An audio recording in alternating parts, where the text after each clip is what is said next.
नमस्कार साथियों, स्वागत है आप सभी का आपकी अपनी पाठशाला पर। मैं हूं अंकित अवस्थी। डोनाल्ड ट्रंप ने जब से ग्रीनलैंड पर अपनी नजर डाली है, ग्रीनलैंड अमेरिका का अब 51वां राज्य बनाने की जब से ठानी है, थोड़े दिन तक तो कनाडा को आराम रहा होगा, लेकिन मुसीबत उसकी भी आनी है। भले ही उसे थोड़े समय के लिए लग रहा हो कि ग्रीनलैंड पर बला टली, पहले इनका ध्यान हम पर था, लेकिन एक बार ग्रीनलैंड को बना लेने के बाद अमेरिका का अगला मिशन कनाडा होगा। ये तो खैर एडिशनल जानकारी थी। अब मुद्दे पर आते हैं। ट्रंप ने हाल ही में फिर से अपनी जिद में साफ कह दिया है कि मजबूरी है हमारी ग्रीनलैंड लेना। हम चाहते नहीं हैं, लेकिन क्या करें, मजबूर हैं। हमें ग्रीनलैंड चाहिए होगा। बिना ग्रीनलैंड के गुजारा नहीं होगा। ग्रीनलैंड वालों, तुम्हारे पास दो ऑप्शन हैं। या तो तुम रूस और चाइना की शरण में चले जाओ, या फिर सीधे अमेरिका चले आओ। यह कार्टून मजाक में नहीं है। व्हाइट हाउस ने खुद इसे पोस्ट कर दिया है। मतलब यह है कि फिलहाल ग्रीनलैंड को लेकर अमेरिका एकदम स्पष्ट हो चुका है कि ग्रीनलैंड हमारा है। लेकिन यूरोप क्या करे, बेचारा नाटो में साथ था।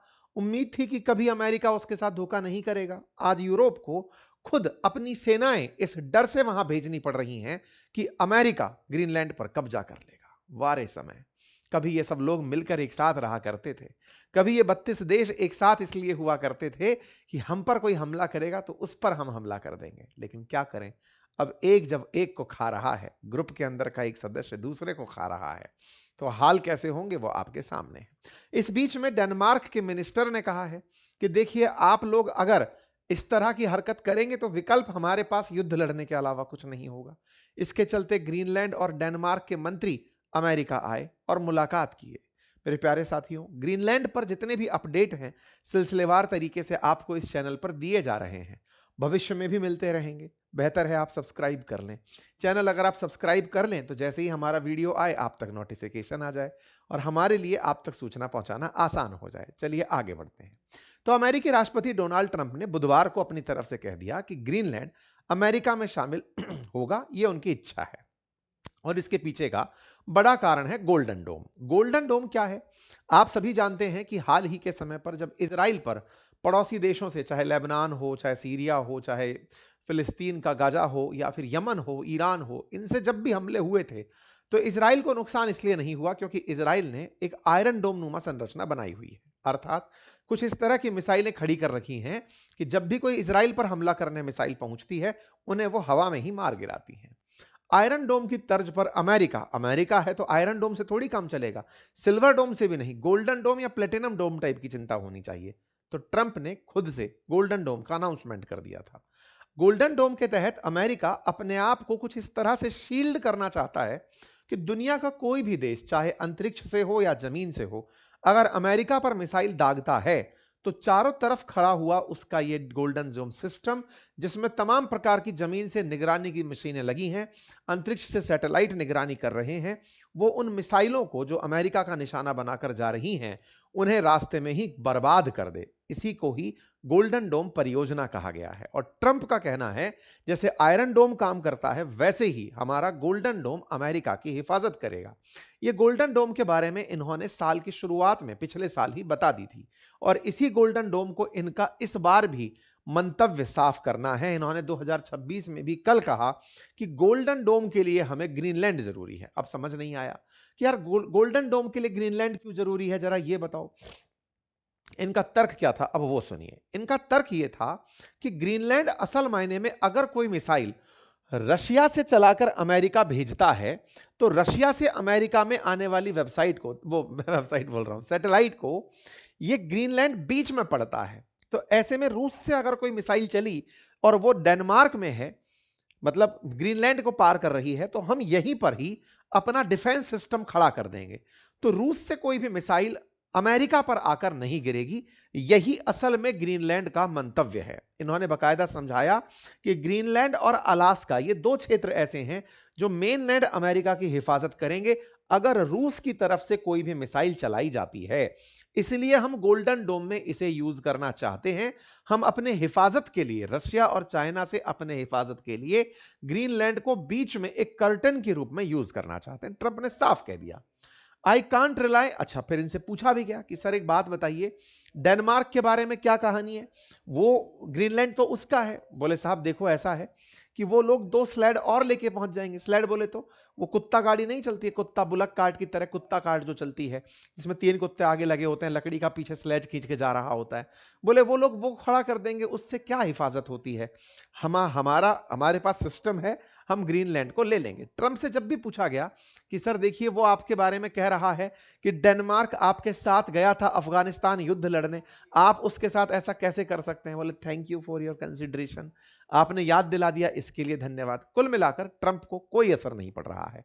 उनका सिंपल सा कहना है कि डेनमार्क वालों, नाटो से कह रहे हैं ट्रंप की सुनो नाटो वालों, डेनमार्क से कहो कि ग्रीनलैंड वो दे दे, हमारे पास और कोई ऑप्शन नहीं है, हम उसे लेकर रहेंगे। Two dog sleds won't do it, only the USA can. Greenland को कोई नहीं बचा सकता, और वो जो कुत्ता गाड़ी है ना, वो तो बिल्कुल नहीं बचा सकती, हम ही उसकी हिफाजत कर सकते हैं। कुल मिलाकर के ये कुत्ता गाड़ी दिखाते हैं और कहते हैं कि डेनमार्क वाले ग्रीनलैंड की हिफाजत में ऐसी कुत्ता गाड़ियों से काम चला रहे हैं, स्लैड से काम चला रहे हैं, उससे कुछ नहीं होगा। चीन से और रूस से बचाना होगा तो आपको हमारी जरूरत पड़ेगी। कुल मिलाकर व्हाइट हाउस ने खुद से ग्रीनलैंड वालों से पूछा, बताओ भाई ग्रीनलैंड वालों कहां जाना चाहते हो, रशिया, चाइना या फिर अमेरिका? तुम्हें तो कहीं ना कहीं जाना पड़ेगा। ट्रंप ने उल्टा दाव चलते हुए कहा कि नाटो देशों, आपको तो मेरी मदद करनी चाहिए, अमेरिका को मजबूत करिए ताकि मैं आपकी हिफाजत करूंगा। बिल्कुल वैसे ही जैसे कभी लॉर्ड वेलेस्ली जब इंडिया पर राज करने आया था गवर्नर जनरल बनकर, तब उसने सब्सिडरी अलायंस की, सहायक संधि की नीति दी थी। कहा था कि जो भी देश चाहते, जो भी राज्य चाहते हैं कि उन पर कोई और राज्य हमला ना करे, वो हमारी सेना को अपने यहां रहने दे। बाद में उन्हीं राज्यों से कहा कि चूंकि अब हमारी ही सेना तुम्हारे पास है, तुम हमसे कैसे लड़ोगे, हमारे साथ हो जाओ। वही काम अमेरिका अब कर रहा है। यहां पर ये इन देशों से कह रहा है कि नाटो वालों, कहो ना इससे कि ये हमको ग्रीनलैंड दे दे, अदरवाइज तो फिर हमें युद्ध करना पड़ेगा। कुल मिलाकर हालात खराब हैं मेरे प्यारे साथियों। जिस तरह से कुछ समय पहले इनके एक साथी सांसद ने कहा था कि 500% टैरिफ लगा दो इंडिया चाइना पर, वैसे ही एक और सांसद महोदय निकल आते हैं जिनका नाम है रैंड फाइन। ये आकर के कहने लगते हैं कि अमेरिका वालों, कुछ नहीं तो कम से कम ग्रीनलैंड के लिए एक बिल ही पास कर डालते हैं, और इस बिल में अमेरिका जब उसे अपना 51वां राज्य बनाए तो क्या प्रक्रिया होगी ये काम कर लेंगे। भाई साहब 51 स्टेट के नाम से बिल की कल्पना जारी हो जाती है, और ट्रंप इस बात को सहमति भी देते हैं कि हाँ ठीक ही है, ग्रीनलैंड को शामिल करेंगे तो 51वां राज्य घोषित कर देंगे, कोई बात नहीं, उसे एक नया राज्य बना देंगे। कुल मिलाकर ट्रंप का पागलपन धीरे धीरे बढ़ता जा रहा है। ग्रीनलैंड को लेने के लिए उनके अंदर की जो थॉट है वो बहुत तेजी से अब सामने आ रही है। जहां आप और हम ईरान पर उनके हमले का इंतजार कर रहे हैं, ग्रीनलैंड को तो वो धमका के ही खत्म कर देंगे। वेनेजुएला को हासिल करने के बाद उनके हौसले बहुत तेज हैं, ईरान में तख्ता पलट से वो अपनी शक्ति स्थापित करेंगे, ग्रीनलैंड उन्हें यूरोप संभवतः गिफ्ट में ही दे देगा, ऐसा लगता है। कुल मिलाकर के फिलहाल के लिए कनाडा भले ही राहत की सांस ले रहा हो, लेकिन मुझे ऐसा लगता है कि एक बार ग्रीनलैंड लेने के बाद ये कहेंगे यार यार अब ग्रीनलैंड हमारा हो गया, बीच में कनाडा, तुम बीच में फंसे हुए क्या ही करोगे, तुम अब हमारा 52nd राज्य बन जाओ। क्योंकि ये आदमी शुरुआत तो कनाडा से ही किया था कि कनाडा को हमारा 51 स्टेट बना दो। कनाडा थोड़ा नानुकुर किया, हल्के में लिया, ऐसे में उसने ग्रीनलैंड पर हाथ मार दिया। अब इस बीच में फिर कहेगा कि सुनो देखो, ये एरिया हमारा, अलास्का हमारा, ग्रीनलैंड हमारा, तुम बीच में क्या कर रहे हो, हमें ग्रीनलैंड आने जाने में बड़ी दिक्कत होती है, सुनो हमारा बन जाओ। हो सकता है ट्रंप जाते जाते पहले इनका बलिदान लिए थे, पूरे कनाडा को अपने साथ शामिल करके बड़ा अमेरिका बना सकते हैं। खैर, इन सब चीजों में ट्रंप से पूछा गया कि सर क्या पैसे वैसे देने का भी प्लान है क्या? सुनने में आया है कि अमेरिका $10,000 से लेकर $1,00,000 तक खर्च करने की सोच रहा है। $6 बिलियन खर्च करके पूरे ग्रीनलैंड को ही खरीद लिया जाए, ऐसी प्लानिंग चल रही है। तो साहब उस पर उनका कहना था कि देखिए विचार है, कुछ आक्रमण भी हो सकते हैं, हमले भी किए जा सकते हैं, जो तरीका बेस्ट बैठेगा कर लेंगे। इस बीच में ग्रीनलैंड वालों से पूछा गया, अरे तुम क्या चाहते हो? तो बोले हम अमेरिका के साथ नहीं जाना चाहते। बोले तो हम डेनमार्क के साथ खुश हैं। तो ग्रीनलैंड वालों ने अपनी तरफ से ट्वीट करके दिखाया कि हम यूरोपियन यूनियन, डेनमार्क और ग्रीनलैंड रह के खुश हैं, हमें अमेरिका जाने की जरूरत नहीं है और हमें अमेरिका को अपने पास से दूर भगाना होगा। भाई साहब डेनमार्क के वृद्ध जन सड़कों पर उतर आए, कोपेनहेगन के अंदर अमेरिकी एम्बेसी के बाहर प्रदर्शन करने लगे कि साहब अमेरिका हमारे साथ ऐसा ना करो। इस प्रोटेस्ट को देखकर मुझे समझ में आया कि असल मायने में अमेरिका के हौसले इतने बुलंद क्यों हुए। आप इस तस्वीर को और इस वीडियो को अगर गहराई से देखें तो आप डेनमार्क में प्रदर्शन कर रही पॉपुलेशन को देखें तो वो एक एजिंग पॉपुलेशन है। लगातार वृद्ध होते देश हैं। ये वो विकसित राष्ट्र हैं जहां पर human development index top level का है, जीवन जीने की प्रत्याशा हाई लेवल पर है, तमाम प्रकार की सुख संपत्ति, प्रति व्यक्ति आय सब कुछ बेस्ट है, लेकिन लोग नहीं हैं। वृद्ध होते लोगों में अब लड़ने की जी विशा नहीं है। ऐसे में इन लोगों के प्रदर्शन को देखकर अंदाजा लगाया जा सकता है कि ये सब बुजुर्ग हैं, एवरेज एज इनकी बहुत ऊपर जा चुकी है, ये युद्ध लड़ नहीं पाएंगे, ऐसी स्थिति में दिखाई पड़ते हैं। प्रोटेस्टर्स में जिस तरह का शांत प्रोटेस्ट दिख रहा है, उसे देखकर ट्रंप के हौसले क्यों बढ़ रहे हैं वो समझ में आते हैं। लेकिन इसी बीच में ग्रीनलैंड के पीएम और डेनमार्क के पीएम जनता के सामने आते हैं। आप पूछेंगे ग्रीनलैंड तो डेनमार्क के अंडर में है, पीएम कहां से आ गया?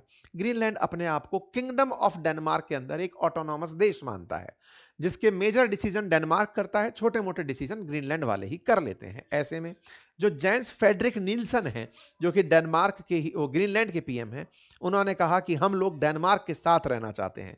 डेनमार्क को इस बात से बड़ी उम्मीदें जती कि चलो बढ़िया है, ग्रीनलैंड के पीएम ने कह दिया है कि नाटो हमारी सुरक्षा करे।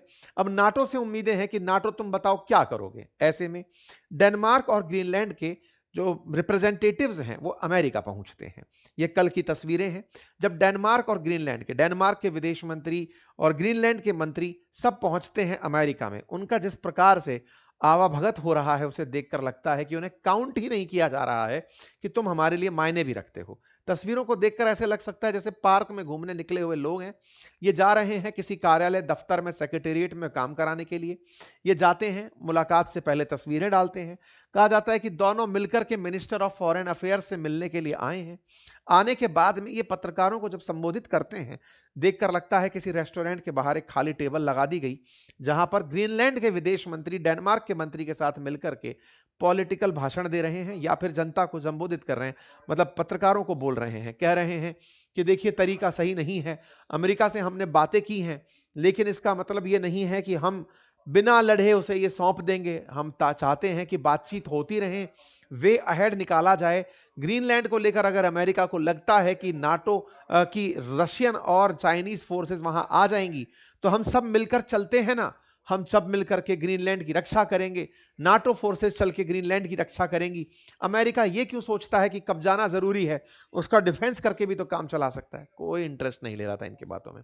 ये कह रहे थे, इनकी एनर्जी से लग रहा था थक चुके हैं, बस कहने आए हैं कि कोई ये ना कह दे कि बहुत इजी हार थी, वो हार गए। ये बड़ा इंटरेस्टिंग है साथियों, जिस तरह से आज डेनमार्क ग्रीनलैंड को छोड़ रहा है, छोड़ देगा, ऑलमोस्ट छोड़ देगा, वैसी स्थिति कल को तो डेनमार्क खुद की भी हो सकती है। अमेरिका का मन कर जाए कि सुनो यार डेनमार्क, हमको अब तुमको लेना है, डेनमार्क भी अब अमेरिका होगा, क्या तुम कुछ करोगे? तो शायद हो सकता है डेनमार्क उसका भी प्रोटेस्ट लीस्ट ही करे, क्योंकि अब ये सब लोग थका चुके हैं। अब इनके पास शायद तमाम प्रकार के सुख संपत्तियों के बावजूद लड़ने की क्षमता खत्म हो गई है, ऐसा कुछ फील होता लग रहा है।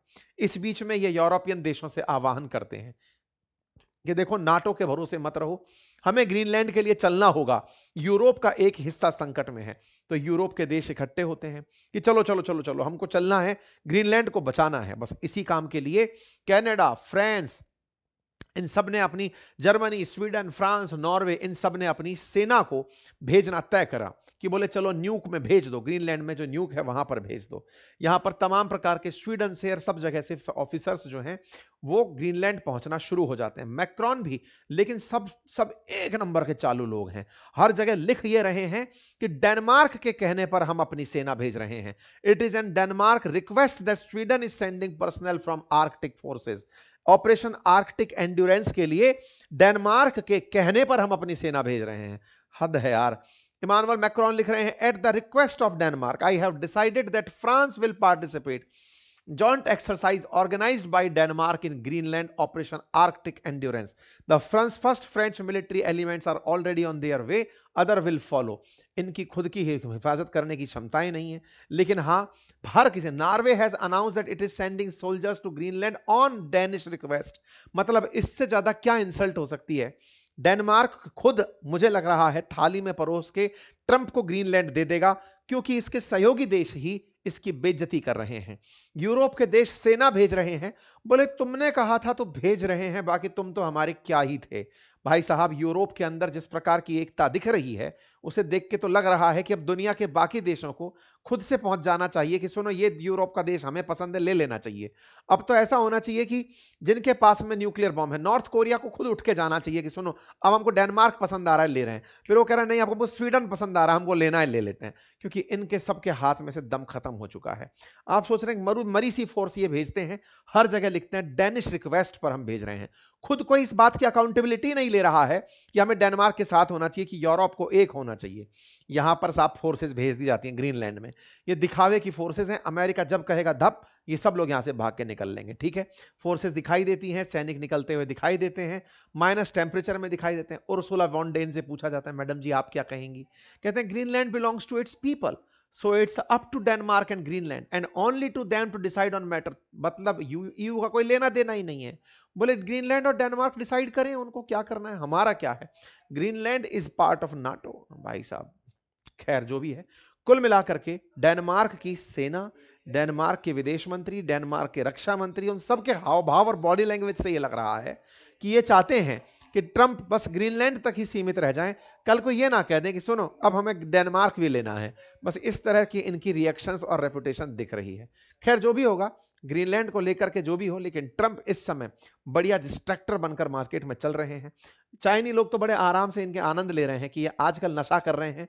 किस बात का, बोले हेजीमोनी, मेरा वर्चस्व होना चाहिए। एक दिन वेनेजुएला सूंगा, एक दिन ग्रीनलैंड सूंगा, एक दिन ईरान सूंगा, बोले निपटाओ इन सब देशों को।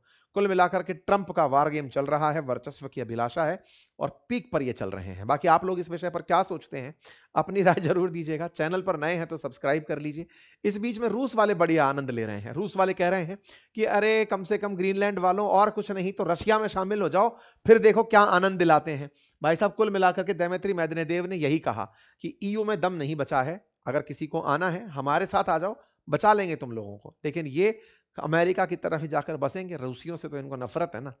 खैर जो भी है, कुल मिलाकर बस इतना ही है। चैनल पर नए हैं तो आप प्लीज सब्सक्राइब करें, हमारे एप्लीकेशन पर जाएं, हमारी किताबें चेक करें, नोट्स चेक करें, हमारे कोर्सेज चेक करें जो मैंने पढ़ा रखा है। यदि आप यूपीएससी की तैयारी कर रहे हैं, स्टेट पीसीएस की तैयारी कर रहे हैं, तो कंप्लीट कोर्स उपलब्ध है, आप जाकर उसे अवश्य पढ़ सकते हैं। किताबें उपलब्ध हैं, उन्हें घर बैठे मंगा सकते हैं। धन्यवाद।